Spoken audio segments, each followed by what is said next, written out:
Hola de nuevo, bienvenidas y bienvenidos al curso Amplificador Operacional, lo más básico. Yo soy el profesor Begovich y en esta ocasión vamos a platicar acerca de cómo conectar adecuadamente tu amplificador operacional. A lo mejor para muchos esto es esencialmente básico, pero para los que lo hacen por primera vez, pues sí puede ser algo que llame la atención y de hacerlo mal, pues dañar el amplificador operacional. Entonces vamos a explicar cómo se conecta de forma adecuada. Pero para empezar, pues deberíamos de hacer esto analizando primero los símbolos, ¿no? Los símbolos de las fuentes de alimentación. Primero vamos a platicar de estos símbolos que tenemos aquí. A todos típicamente les llaman tierra, aunque yo creo que no es lo adecuado. No es adecuado decirle que este es tierra, tierra, tierra, tierra, ¿no? Entonces, normalmente los símbolos que usamos para tierra son este que dice Power Ground, este de aquí sí se utiliza para tierra, y este que tenemos aquí también se utiliza para tierra. De los que estoy presentando aquí puede que haya otros más. Bueno, ¿qué significa? ¿Por qué digo que estos sí se ocupan típicamente para eso? Porque este símbolo lo que significa es que físicamente estás conectando tu circuito al planeta, a la Tierra. O sea, como a través de una varilla que se instala en los edificios, y entonces tu circuito físicamente se va a conectar con un alambre hacia esa varilla que está conectada al planeta.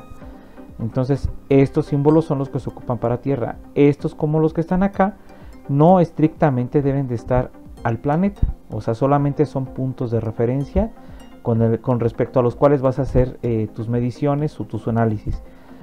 Veamos, aquí los tenemos. Por ejemplo, si tuviéramos un tomacorriente, pues veríamos que tiene 3 terminales, ¿no? Esta de aquí, normalmente la que es más alargada, se conoce como neutro, y su nivel de tensión es prácticamente 0 volts, es decir, con respecto a tierra. Entonces, con respecto a este que se va a ir al planeta, entonces esto va a tener en esencia prácticamente el mismo potencial que el planeta. De eso se trata, que esté equilibrado. Después tendríamos esta terminal que está un poquito más corta. Esta es la que lleva la energía. Es la señal de línea o el vivo, también lo podemos conocer así. Y finalmente la tercera terminal, que aquí la tengo marcada, esta es la que va físicamente hacia el planeta. Entonces, cuando nosotros ponemos estos es porque sí vamos a utilizar esta terminal y nuestro circuito se va a conectar a esta terminal. Si nosotros estamos usando, vamos a ver las fuentes de alimentación. Por ejemplo, una pila que la reconocemos en el símbolo por esta línea y esta rayita abajo pequeña. Bueno, pues ya sabemos que esto es una pila, ¿no? Una pila no tiene nada que ver con el planeta, y un control remoto, por ejemplo, no podríamos decir que está conectado a tierra, porque pues solamente está con su pila y es un circuito aislado de todo, ¿no? Entonces esto no puede ir a tierra. Este que es el símbolo de batería, aquí se ve que tienes más de una pila en serie. Este es el símbolo de batería, pues sería lo mismo, ¿no? No hay necesidad de poner el símbolo de tierra, porque puede que quede en un sistema aislado. Ahora, que uses baterías no quiere decir que en algún momento no tengas necesidad de conectar tu circuito a tierra, pero esencialmente pues así solito no tiene nada que ver. Después tendríamos una fuente de alimentación de CD, aunque estas de aquí también son fuentes de CD. Esta de aquí normalmente la utilizamos cuando ya nuestro circuito se conecta con una fuente de alimentación hecha con elementos electrónicos, ¿no? Entonces esta es para una fuente elaborada con elementos electrónicos. Esta es la que ponemos aquí. Yo le puse aquí que es BCD, aunque en realidad pues todas son BCD, ¿no? Entonces estas son nuestras fuentes de tensión. Y finalmente, por separado, pues pongo aquí una señal variante en el tiempo, que típicamente si encuentras esto, un símbolo más, significa que esa es la línea que conectas al vivo, ¿no? Pues sería esta de aquí. Y puede ser de cualquier forma de onda, no estrictamente senoidal como las que tenemos en el tomacorriente. Bueno, esto es para identificar los símbolos y sí es esencial. Ahora, estas fuentes que vemos aquí de forma aislada tienen marcas de polaridad más y menos. No existe, si están así solitas sin conectarse a nada, no existe, por ejemplo, la forma de decir que una de estas fuentes es positiva o negativa. Así no se puede. Solamente sabemos que tienen marcas de polaridad positivas y negativas, pero no puedes decir si una fuente es positiva o negativa si no tienes un símbolo con respecto al cual referirte. Es decir, tú vas a partir de decir, este es mi punto neutro, este punto, y yo voy a hacer mediciones con respecto a este punto. Entonces ahora sí, vamos a analizar cómo sería en este caso. Esta es la parte que te digo. Vamos, esta diapositiva le llamo el observador, porque este ojito que tú ves aquí, este eres tú, viendo de perfil o de lado a tu circuito. Y entonces, si tú tienes una fuente aquí de CD que dice más, menos, y tú lo que quieres saber es cuánto vale Bx, y la ves, pues no puedes saber en el circuito cuánto valdría porque no hay un punto de referencia. O sea, simplemente no tiene sentido este valor de Bx. Bx tomaría sentido si hubiera un punto de referencia. Entonces, ¿qué pasa en este caso de acá? Aquí yo ya tengo mi punto de referencia, y cuando pongo este observador, entonces le preguntamos al observador, oye, ¿qué ves desde aquí hasta la referencia? Y me va a decir, yo veo, y tiene que analizar, bueno, veo a Bx, y Bx vale, y busca el primer símbolo que ve de marca de polaridad, y dice, veo más, y una fuente de 5 volts, y es todo lo que ve en camino hacia la referencia. Entonces, esta es la forma de ver los valores, es desde el punto que a ti te interesa, que en este caso es el punto llamado Bx, este negro, y dices, desde aquí hasta la referencia yo veo, y veo mi marca de polaridad que dice más, ya digo, 5 volts, y es todo lo que hay en el camino hacia la referencia. Ahora, ¿qué pasa con esta fuente de acá? Esta dice que es de 12 volts, pero si le pregunto a mi observador, le digo, ¿cuánto ves desde aquí hasta la referencia? Pues me va a decir, Bx vale menos, y aquí diría su valor, 12 volts, es todos los elementos que encontré hasta la referencia. Entonces, una vez que entendemos cómo identificar nuestras marcas de polaridad y cómo darían el valor a las fuentes, bueno, pues podríamos tener esto así. Entonces yo puedo tener, por ejemplo, aquí tengo dos puntos que me interesa conocer, uno que se llama Bx y acá abajo tengo uno que se llama By. Aquí está mi punto común o mi referencia. Este es mi valor prácticamente cero para este circuito. Quiero decirte que en un circuito puede haber varias referencias, y entonces tú tendrías que analizar las que a ti te interesan con respecto a este punto, que tiene un símbolo, y si hay otras que se refieren a otro punto, pues sí tendrías que identificarlo con otro símbolo, ¿no? Tu punto de referencia para otro tipo de fuentes. Pero ahorita nada más tenemos una sola referencia, entonces aquí digo, ¿cuánto? Le pregunto a mi observador, ¿cuánto ves desde aquí hasta la referencia? Entonces el observador me dice, veo una fuente que, bueno, este punto que se llama Bx y vale más, y todo lo que ve desde aquí hasta la referencia son 9 volts. Más, siempre ves el primer signo, más 9 volts. Y si le pregunto al otro observador qué ves desde aquí hasta la referencia, pues me va a decir, yo veo un punto que se llama By, y lo que vale By serían menos 9 volts. Esto es lo que ve desde aquí hasta la referencia. Entonces Bx vale más 9 volts y By vale menos 9 volts. Miren, por ejemplo, estas baterías que estoy poniendo aquí simplemente podrían ser pues de cualquier marca.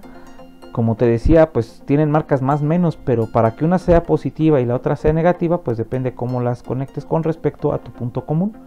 En este caso, si el más lo pongo al punto común, entonces quiere decir que el primer símbolo que va a haber afuera pues va a ser el menos, por lo tanto sería una fuente negativa con respecto a este punto, y esta de acá sería positiva. Aquí tenemos el signo con respecto a este punto común.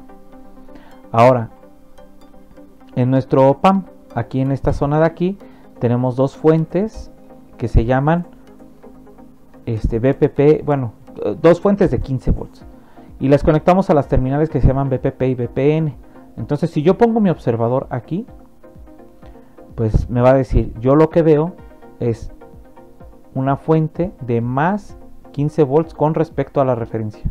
Sale aquí más 15 volts. Y en este caso BPN me diría, yo veo menos 15 volts con respecto a la referencia. Entonces así es como debemos de medir. Estos puntos de aquí pues yo les llamo simplemente BPP y BPN, porque es la tensión de polarización positiva para el op-amp y la tensión de polarización negativa para el op-amp. En las hojas de datos, por ejemplo, aquí le llaman BCC y BCC menos, ¿no? BCC más y BCC menos. A mí, para no estar llamándoles BCC a las dos, mejor les llamo BPP y BPN. Ahora, en mi circuito, para no tener siempre conectado que se vean los alambres así, pues simplemente por los nombres de los nodos yo los puedo tener conectados. En este caso BPP, pues ya sabemos que vale más 15 volts. Aquí el símbolo más me lo va a dar el mismo símbolo de la batería. La raya larga es el positivo y la raya corta el negativo, ¿no? Entonces aquí me dice más 15 volts y acá me dice menos 15 volts con respecto a la referencia. Y de este lado, pues ya nada más sé que cuando aquí aparezca BPP es que hay un alambre que se conecta hasta este punto de acá. Lo mismo con BPN, se conectaría con este punto de acá. Y de esta manera es más fácil dibujar mi circuito sin tener estos alambres conectados. La mejor manera para que se aproveche este material es difundiéndolo. Por favor, compártelo, dale like y síguelo disfrutando. Ahora bien, matrículas como esta, como el TL084, estrictamente requieren de dos fuentes de alimentación para funcionar, una positiva y una negativa. Si tú no les pones las dos fuentes, no va a trabajar adecuadamente este circuito integrado, porque internamente está diseñado para funcionar con dos fuentes. Sin embargo, hay ocasiones en las que solo manejas tensiones positivas y tú dices, híjole, y tengo que meter a fuerza una fuente negativa para que funcione. Pues entonces cambiaríamos de matrícula por esta, que es una matrícula con características parecidas a las del TL084. Esta matrícula es el TLC074. Entonces, bueno, aquí puede ser 1, 2 o 4, ¿no? En lugar del 7X podríamos llamarle, porque puedes comprar un encapsulado que tenga solamente un OPAM adentro, o que traiga dentro dos amplificadores operacionales, o el que tiene 4, ¿no? Como es el 074, lo mismo pasa con el 84. Bueno, en este caso solo utilizarías tu fuente positiva y la terminal de referencia en esta terminal. Estos circuitos integrados típicamente soportan tener la terminal de referencia o una fuente negativa también, pero estos sí pueden funcionar con 0 volts en este punto. La situación es que, pues como lo escribí aquí, cuando tú utilizas esta terminal de referencia, pues entonces no vas a poder meter aquí tensiones negativas en las entradas, ni en la inversora ni en la no inversora, porque entonces va a dejar de funcionar bien el amplificador operacional. Para utilizar fuentes negativas en cualquiera de las entradas estrictamente deberías de tener aquí una fuente negativa para que pueda hacer bien la operación. Ahora aquí tengo otra matrícula. Esta de acá, por lo menos en México, es más fácil de encontrar que el TLC074. Entonces es un integrado que sí tiene características mucho más pobres que las que tienen este tipo de circuitos integrados, pero para cosas básicas pues sigue funcionando bien, aunque en las hojas de datos ya nos las marca desde el principio como obsoleto, ¿no? O sea, ya es un circuito integrado que es obsoleto. Pero para situaciones lentas, y para situaciones lentas me refiero a las frecuencias de las señales que estés trabajando, y para señales que en las que no requieres, por ejemplo, de una extremadamente alta impedancia de entrada, pues a lo mejor esta matrícula te puede funcionar bien. Bueno, pues espero que esta explicación de cómo conectar el amplificador operacional te sea de utilidad. Yo con esto termino este video. Te agradezco mucho que lo hayas visto. Hasta la próxima.